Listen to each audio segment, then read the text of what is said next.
In order to appease the Simic gods, I've made a deck proposal for the keyword evolve. This is a deck proposal, meaning it is not a tried and true deck, but rather a deck that is incomplete and needs your feedback. That's right, your feedback in the comments to make it better. We'll start with the OG Evolve card, Experiment 1. 1/1 for 1 that evolves when something with greater power or toughness enters under our control. And after it's evolved, we'll be able to remove 2 of these counters to regenerate it. There are 4 of these in the deck. Cloudfin Raptor is almost the same, but it's a 0/1 for 1 that flies and evolves. This one will definitely gain counters fast due to the 0 power, and it's got built-in evasion with flying. 4 of these as well. Shamble Shark is what I looked like just yesterday. It's also got Flash to come out whenever we want.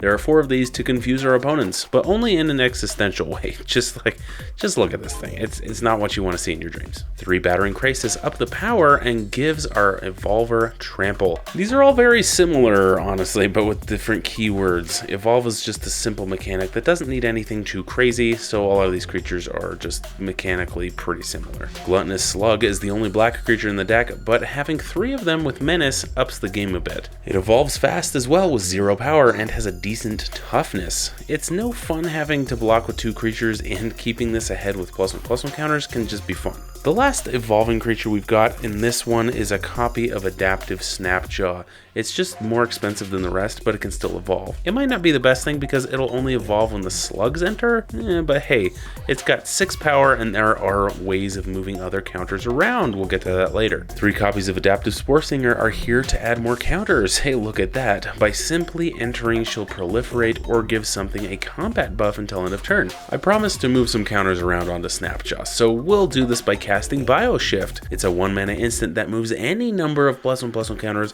from one creature to another creature with the same controller. I've used this in other decks as well, and I think it needs to be used more. 4 copies of this bad boy are sure to infuriate someone. Our creatures will have a lot of counters on them, and we just saw another Proliferate card, so why not add more? There are 4 Thirsting Roots that let us search for basics into our hand or Proliferate. What a fantastic effect for 1 mana. Lock down our mana or make our creatures bigger. Not bad at all. Experimental Augury also proliferates, but it lets us sift through the top 3 cards of our deck as well, putting 1 in the hand. It's almost like a card draw spell, but better. There are 4 of these. Vivisurgeon's Insight is another proliferate card that also just draws 3. It's expensive, but there's a lot to like about it.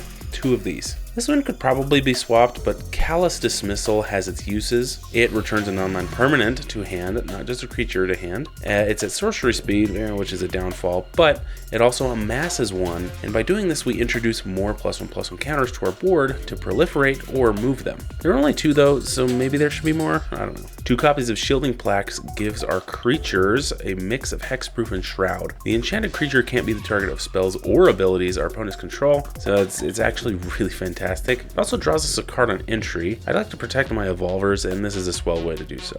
For lands, I've got 8 forests and 6 islands, as well as 2 tangled islets and 2 haunted mires, and 2 captivating caves for extra mana filters or as extra counters later in the game if needed. And I kind of debated on whether adding just 1 swamp to be able to search for it. I don't know, we'll see. What do you guys think? On the sideboard, there are 4 copies of Smell Fear for creature removal, as well as more Proliferate fun. 4 Carnivorous Canopies for artifact, enchantment, or flying creature removal, and if that thing was CMC3 or less, will proliferate. 4 copies of Gaia's Gift to add a +1/+1 counter, as well as give a creature a bunch of keywords for the turn. And lastly, there are 3 Spell Pierces for some good generic counterspell fun. That's it. Let me know how you feel about this deck in the comments below, and make sure to leave some good constructive feedback. Find all these cards through the TCGplayer affiliate link down there as well, and thank you to my Patreon subscribers. They're amazing as always and are always pushing me to do better. I'll see you guys next week for your weekly dose of magic.